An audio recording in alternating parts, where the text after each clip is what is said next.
एक साल की मासूम बच्ची को हम गोद में लेने में डरते हैं, हथेलियों पर, हमारी कोमल हथेलियों पर लेने में डरते हैं कि कहीं उसे मोच ना आ जाए। एक साल की बच्ची को मौलाना रेप करता है और फिर कहता है पछतावा नहीं है, वो काफिर थी। 7 नवंबर सन 66 में पार्लियामेंट के ऊपर 10 लाख लोगों के ऊपर गोलियां चलवा दी थी इसी कांग्रेस ने, और 10,000 सिक्कों का तो अभी तक हुआ है 84 में। इनके पाप कहाँ तक गिनोगे?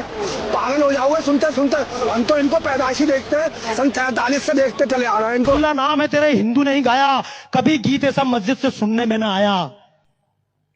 आज तक किसी मस्जिद में गाया ईश्वर अल्लाह तेरे नाम? गाते रहो, तुम में महात्मा गांधी की आत्मा घुसी है। जय श्री राम मेरे प्यारे दोस्तों, तो आ चुका हूँ आपके सामने एक और धमाकेदार फाड़ू वाली वीडियो लेकर के, जिसमें से हम कोशिश करेंगे ऐसे दोगले या सेकुलर हिंदुओं को जगाने की। तो कोशिश करते रहेंगे। खैर वीडियो में तो मसाला ही मसाला भरा हुआ है, तो खैर करते हैं शुरू। लगाते हैं अपना हेडफोन, मतलब हमारी ईयरफोन। कल दिल्ली में कल लोग जोहर की नमाज, जुमे की नमाज अदा कर रहे थे इंद्रलोक में। रोड पर लोग नमाज पढ़ रहे थे और ये कोई नई बात नहीं है, जुमे के एक दिन ऐसा होता है। पाकिस्तान में ऐसा नहीं होता। मैं इस्लामिक कंट्री में बैठी हूँ, कभी इस तरह नहीं हुआ कि कोई रोड ब्लॉक कर दी गई हो और वहाँ पे नमाज पढ़नी शुरू कर दी हो। ऐसा यहाँ पर नहीं होता। तो क्या आपको ये नहीं पता एज अ मुस्लिम के इस्लाम में ये सब मना है? आप किसी को अपनी नमाज के लिए ना तकलीफ दे सकते हैं, ना रोड ब्लॉक कर सकते हैं, ना किसी का रास्ता रोक सकते हैं। क्या ये इस्लाम में नहीं पढ़ा इन्होंने? इन्हें इस्लाम में सिर्फ ये पढ़ा है कि नमाज पढ़नी है, लेकिन कैसे पढ़नी है, कहाँ पढ़नी है और कहाँ नहीं पढ़नी, क्या ये इनको नहीं मालूम है? इतने जाहिल आखिर क्यों है इंडिया के मुस्लिम्स? मुझे ये बात बहुत हैरत अंगेज है। एक साल की मासूम बच्ची को हम गोद में लेने में डरते हैं, हथेलियों पर, हमारी कोमल हथेलियों पर लेने में डरते हैं कि कहीं उसे मोच ना आ जाए। एक साल की बच्ची को मौलाना रेप करता है और फिर कहता है पछतावा नहीं है, वो काफिर थी। क्या थी? आपकी 1 साल की बच्ची उसके लिए काफिर है और वो उसके साथ नृशंस कृत्य कर रहा, विभत्स कृत्य कर रहा। तो इसके लिए जिम्मेदार कौन है? हम जिम्मेदार हैं कि हमने ऐसे लोगों को पोषित किया। आप कहेंगे स्वामी जी हमने कैसे पोषित कर दिया? आपने इन लोगों के स्तोत्र बन करके इनको व्यवस्थाएं दिए, इनको सुचारू रूप से पोषित होने के लिए वातावरण दिया है। अगर भारत का सकल हिंदू समाज एक होकर के एक नाद लगा दे, एक सिंहनाद लगा दे, तो इन भेड़ियों की स्थिति नहीं है कि भारत में टिक पाए। हमने सोचा मायावती आ रही है, वो कुछ करेगी हमारे लिए, उन्हें हमें हाथी पकड़ा दिया। मुलायम ने क्या दिया? गोलियां मार मार के सरयू नदी में बहा दिए। मनमोहन ने दिए घोटाले, माया, मोहन और मुलायम एक नाम और 3 डकैत। माया ने हाथी दिए, मुलायम ने दी गोलियां और मनमोहन ने घोटाले दिए और खूब बड़ी तिजोरियां। 40 स्टोर इकट्ठे हो गए, मिलकर के सबने सरकार बनाई और नाम रख दिया यूपीए। यूपीए की थी ना सरकार, यानी यूनाइटेड पॉकेट मार एसोसिएशन। ये पटों की कंपनी, समझे? ये तो भैया 7 नवंबर सन 66 में पार्लियामेंट के ऊपर 10 लाख लोगों के ऊपर गोलियां चलवा दी थी इसी कांग्रेस ने, और 10,000 सिक्कों का तो अभी तक हुआ है 84 में। इनके पाप कहाँ तक गिनोगे? पागल हो जाओगे सुनते सुनते। हम तो इनको पैदाइशी देखते हैं, सन 43 से देखते चले आ रहे हैं इनको। ये खानदानी डकैत है। कम से कम यार ये पिक्चर का प्रमोशन करना तो बंद करो।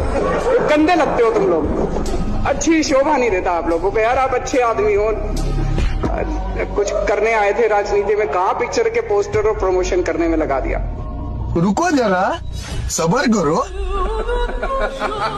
तो आप लोगों ने जवान फिल्म देखी है?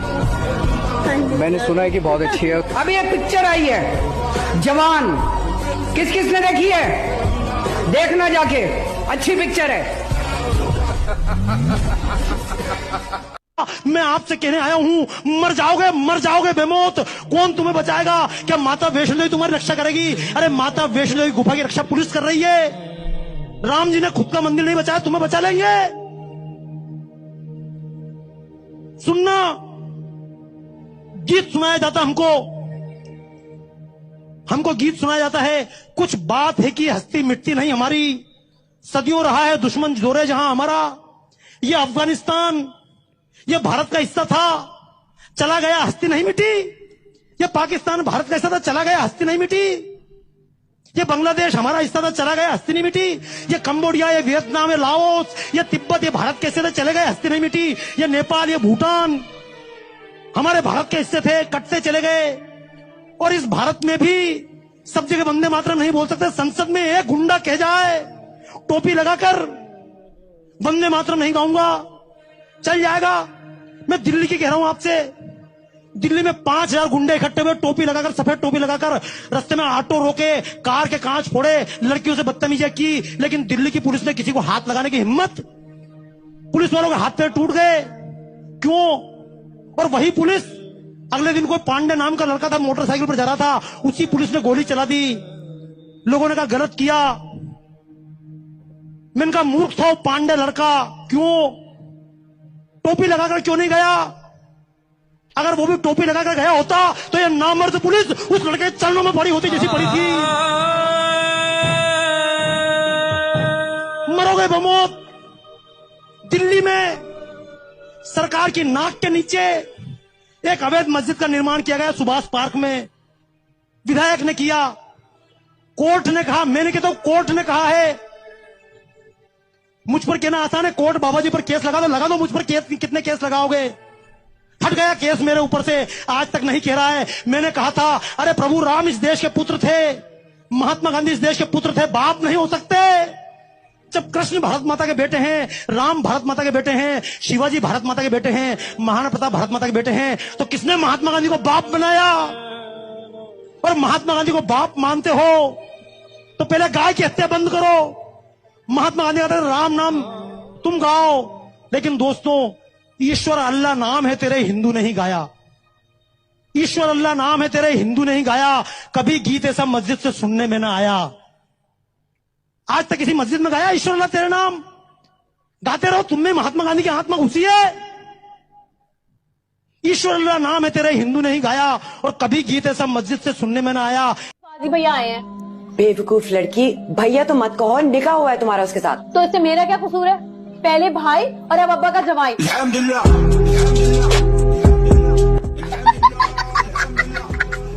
तू समझा? हाँ। नहीं तू समझा नहीं। पटना में एक मंदिर है, हनुमान मंदिर, जिससे आप लोग जुड़े हुए हैं। हनुमान मंदिर कितना अस्पताल चलाता है?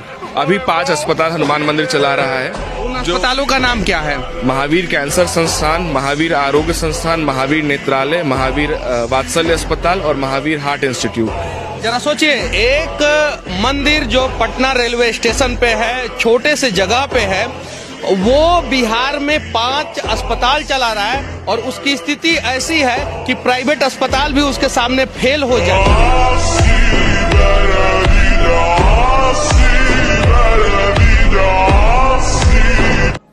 आप सबको पता नहीं है ये वक्फ बोर्ड क्या है?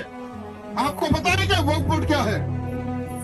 ये वक्फ बोर्ड एक ऐसा कानून, एक ऐसा एक्ट बनाया गया, अगर कोई भी वक्फ बोर्ड का मेंबर, कोई भी व्यक्ति अगर इस बिल्डिंग को अगर एक नोटिस भेज दे कि ये लैंड, ये बिल्डिंग वक्फ बोर्ड की है, तो ये बिल्डिंग वाला खाली करके चले जाना।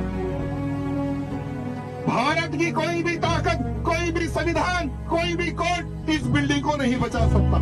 भारत देश के पहले प्रधानमंत्री हमारे चिच्चा नेहरू जी ने जन वोटों के खातिर उन्होंने उस एक्ट को इम्प्लीमेंट किया। आपको पता है मेरे मित्रों, तमिलनाडु में एक मंदिर है मेरे भाइयों, प्राचीन मंदिर तमिलनाडु, और ये लोग उस जमीन के ऊपर दावा ठोक देते हैं कि ये जो मंदिर है ये वक्फ बोर्ड का लैंड है। मंदिर में पूजा बंद। बताओ, 5 लोग तुम्हारे अंदर तक रिजकी होगा भाई। मेरे तब तक वहाँ खड़ा है भाई वो वीडियो देख करके। तो खैर सेकुलर के कीड़ा बिना निकला होने का। खैर कोई बात नहीं भाई, दोगले हिंदुओं, कभी ना कभी तुम भी तलवार की नोक पर सलवार जरूर पैरोगे, वो पता है। खैर तुम्हारा, तुम तो सुधरने वाले हो नहीं। खैर वीडियो यदि आपको अच्छी लगे तो वीडियो को लाइक करें, चैनल को करें सब्सक्राइब। मिलते हैं जल्दी आपसे नेक्स्ट वीडियो में, तब तक के लिए जय श्री राम आप सभी को। वंदे मातरम।